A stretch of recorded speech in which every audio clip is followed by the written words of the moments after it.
और आपके लिए परदेश है। तो परदेश में कोई भी राजा से लेकर रैयत तक सुखी नहीं रहेगा, यहाँ सबको दुख मिलेगा।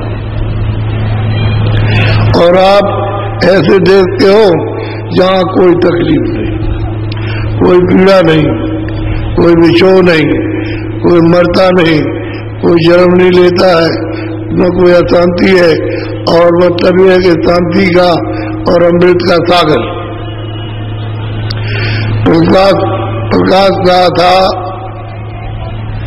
भंडार, ऐसे देश के आप रहने वाले। और परदेश में आप दान में दिए गए। तो काल ने अपनी मालिक की सेवा करके रिया लिया और मालिक ने कहा तुम जो मांगोगे हम दे देंगे। तो आपको मांगा और ये सब सामान मांग लिया, ये सब सामान चाहिए और हमको चाहिए। तो मालिक ने कहा अच्छा हम तुमको दे दें। अब आपको एक बड़ा घड़ा उसका भंडार सबको पकड़ा दिया और कहा तुमको मसाला हमने तुमको यहाँ आने के पहले ही हमने दे दिया और बाद में तुमको उतारा, तो तुम अपने मसाले को मिलाना और इनको बैठा के अपना राज करो। तो आप दान में दिए गए हो, आपका मालिक अलग और काल अलग, और दान में दिया गया तो आपको ले आए और ला करके फिर उसने अपनी तरकीब से आपको इसमें बंद किया। जब यहाँ कर्म विधान यहाँ कुछ भी नहीं था, कोई पाप पुण्य अच्छा बुरा न्याय अन्याय, तो उस समय पर कोई मैल नहीं था। जब कोई कर्म विधान था ही नहीं तो मैल तो जमा हो गई नहीं। तो उस समय पर हम सभी लोग परदेश में आकर के सतयुग सब जोगी विज्ञानी, उस सत्य के समय में सब जोगी सब नरनारी, और आँख खुली थी कान खुले थे नाथ का, और नाम को पकड़ के चढ़ गए अपने देश में और काल के देश को देखा, काल के सामान को देखा, काल ने जो दिया उसको देखा, जो बरतने के लिए दिया उसको देखा। अब ये देखा कि यहाँ तो सुख नहीं है, यहाँ कोई रस नहीं है, अपने देश में सुख है, शांति है, आनंद है और शक्ति है, ज्ञान और प्रकाश का था सागर। वहाँ का यहाँ उसकी कोई तुलना नहीं। तो माली ने कहा था कि तुम हमारे निज नाम से जा रहे हो तो इसको छोड़ना नहीं, तो सबके सब जितने जा रहे हो दान में हमने सबको वापस ले लेंगे। आप वहां से आए तो जो जा चुके जाने वाले तो चले गए, लेकिन जब विधान बनाया और आपको उसने समय दे दिया कि आप चेत जाओ जाग जाओ, हमारा विधान बन गया पाप होगा अच्छे बुरे का, जो भी करेगा आप उसमें पाप का पुण्य का फल जमा होगा।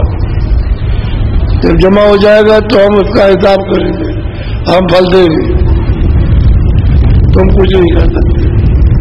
तो ये बात आपके साथ आपके धोखे में लालच के बस ऐसा हो गया कि चक्रवर्ती राजा बना देंगे, सारे देश का धनीमानी बना देंगे, आधे देश का धन दे देंगे।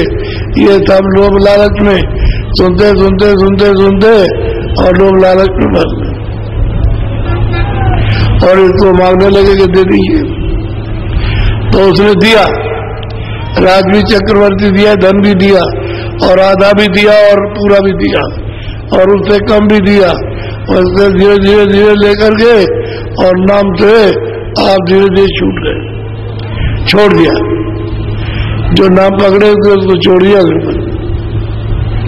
बस जैसे ही इसमें फंसे आधार आने जाने का टूट गया ना, अपने देश का रास्ता बंद हो गया।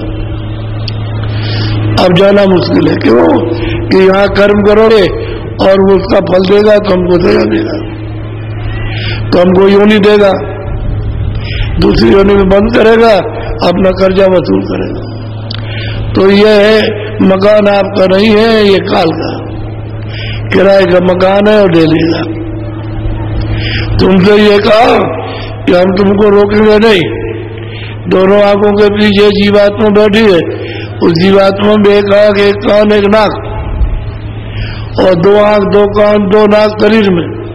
तो तुम अपनी जीवात्मा को आप जगा लो और नाम को पकड़ के चढ़ जाओ। हम नहीं रोकेंगे, लेकिन हमारा कोई भी मतलब ये कर्म तुम पर निकलेगा तो हम तुमको रोक लेंगे। तो ये हो गया।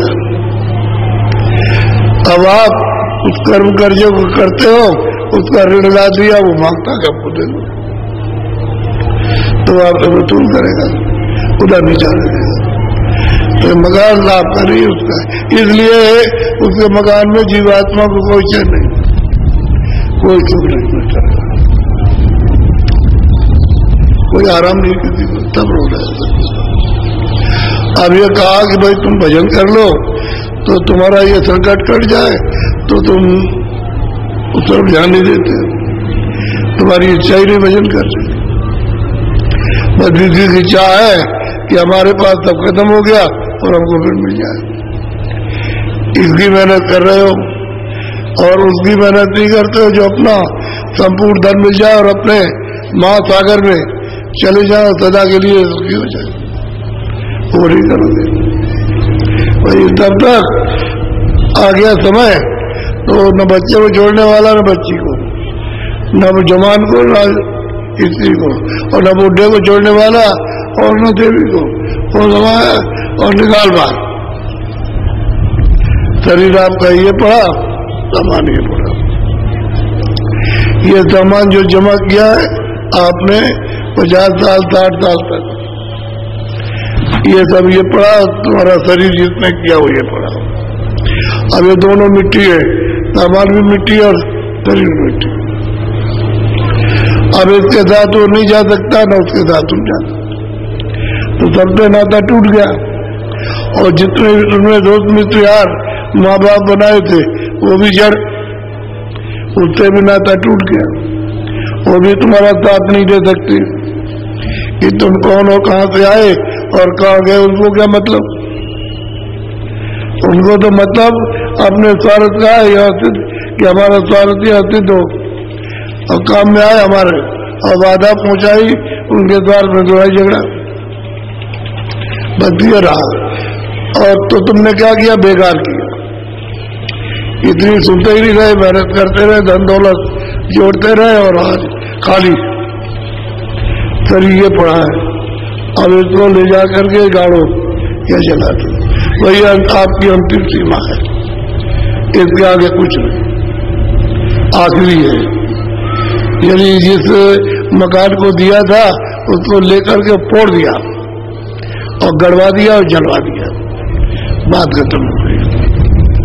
अब तुम रोते हो अज्ञान में कि बच्चा आ जाए, हमारा पति आ जाए, अब कहाँ मिलने जुलने वाला, जो तुम्हारे सामने ही तुमने फोड़वा दिया, जलवा दिया, गड़वा दिया, उसको नाश करा दिया, उनको और फिर उसी के लिए रोते हो। तो कितना बड़ा अंधा अज्ञान है कि फिर रोते हो। जब आपने जलवा गड़वा दिया तो अब क्या करो, सब काम तो उससे करवा दिए, अब रो रहे हो कि तू आ जा, तू आ जा, तू आ जा। तो ये आपके ऊपर बोझा लगा। अगर बोझा हल्का होता तो आप ये काम न करते, तो हमने निकलने की तैयारी करते कि चलो जल्दी से निकल चले काल के दिन से, वो नहीं किया समझते। तो इसलिए अब आपको रास्ता मिल रहा तो अपना सौभाग्य समझो कि हमारी बड़ी खुशकिस्मत है कि हमको रास्ता मिल रहा भजन करने का, वेद मिल रहा भजन करने का, युक्ति मिल रही भजन करने की, नाम मिल रहा भजन करने का, रूप मिल रहा ध्यान के लिए, स्थान मिल रहा पर पहुंचने के लिए, आवाज मिल रही डोरी उसको पकड़ के चढ़ने के लिए, तो सब कुछ तो मिल रहा। फिर अब करने में क्या करूं, फिर क्यों कहते हो नकारते हो, नकारोगे तो दशा ये होगी। और फिर मनुष्य शरीर आपको नहीं मिलेगा। भजन करने के लिए मिला है, दिन में काम करो, शाम को आओ। ईमानदारी मेहनत तो सब जगह जरूरी है, चाहे घर में हो चाहे बाहर हो।